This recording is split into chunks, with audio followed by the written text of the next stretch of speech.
Boston ready to go. Thank you so much, Rye. Well, you mentioned Aaliyah Boston. That chair over there is empty. Yeah. She warned us multiple times that should, and I think she's making her way up right now. I'm watching her. That should her team win, she's like, I'm coming.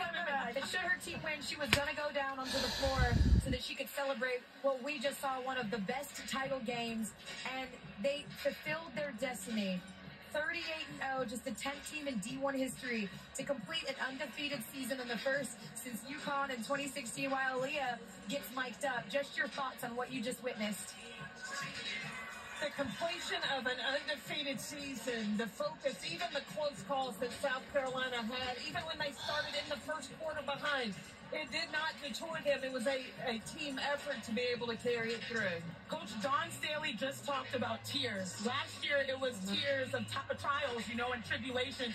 But this year, it's tears of triumph. And to me, that's a really special thing. Also, this South Carolina team, undefeated, unblemished, perfect. Yes. But they didn't have to play perfect because they have great players from freshmen like Mylasia Philwiley all the way to stellar seniors like Camila Cardoso. Y'all know the quote, you are what you repeatedly do. So excellence isn't an act, it's a habit. This South Carolina team, they have habits of excellence, whether it's on the glass, whether it's staying poised when a team goes on a 10-0 run, pulling together, supporting each other, being selfless. All of those things are habits for this team. Dawn Staley being classy in every single moment when she has the opportunity, that's a habit. This team showed excellence all season long, and it all came together today. Okay, I believe that Aaliyah has the ability to talk to us now. We've got her back mic'd up. How you doing, Aaliyah? How you doing over there, babe? After all the tears, but I just want to share something. I remember a month ago exact, I did a panel for the NCAA, and they had the trophy up there, and I took a picture, and I sent it to Coach Staley, and I said, don't mind me just stopping by. I want to send you a picture of your 2024 National Championship trophy that you were going to take home. And so that's why I'm so emotional, because they have just worked so hard. They have tried and played together. And to end this season undefeated with the national championship, like, there's no better feeling. I wish I said I knew what that felt like, but we lost this. You won one before. You have won one before. But you were just down there with some of your former teammates. Your best friend is Bree Hall. What was that like? What was the emotions that were happening? What were they saying down there on the court? Give us a little bird's eye view. I mean, they were just so excited. They were jumping up. Breezy jumped on me. I was like, okay, she didn't let go. I was like, I got you. Don't worry. But the energy is just high. You can see, you can feel it. They are so excited. Not everyone can say they can do this. And so to win it, they had a special group. They certainly did have a special group. And when you think about it, because I think we've gotten to this sort of point where South Carolina, who are officially a dynasty, right? 3 championships since 2017. A dynasty is 3. But I think people sort of take for granted, because of all the undefeated seasons, because you hear these ridiculous records about how much they win, the idea that they were not... Well, our favorite part of the season is that we watch some of the basketball games throughout the season until the the tournament, and until the SEC tournament, then until the NCAA tournament, then until the national championship. This is how we got here. Thank you very much. You see selfies with the trophy for Raven Johnson in South Carolina as we welcome back courtside one more time. Ryan Ruocco alongside the Hall of Famer Rebecca Lobo.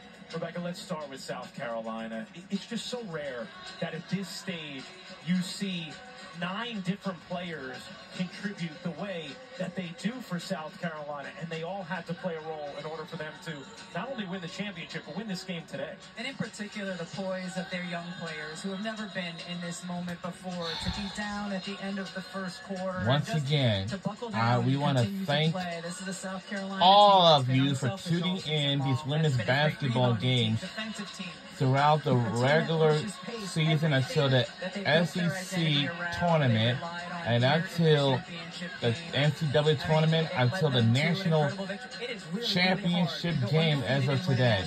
It has been terrific. Now, our basketball season has come to an end already. We had a great, tremendous, unbelievable season. We didn't lose any of the games. At times, and the impact that she made on the game. Just as somebody who is at the foundation of all of this, your thoughts on Clark, her season, and her impact? I think everyone is so thrilled that this moment was here and that there was a player like Caitlin Clark who could seize it. She has done more to grow the popularity of the women's game in terms of people watching, attending games, watching on television than anyone else in the history of the game. And she has lived up to that moment.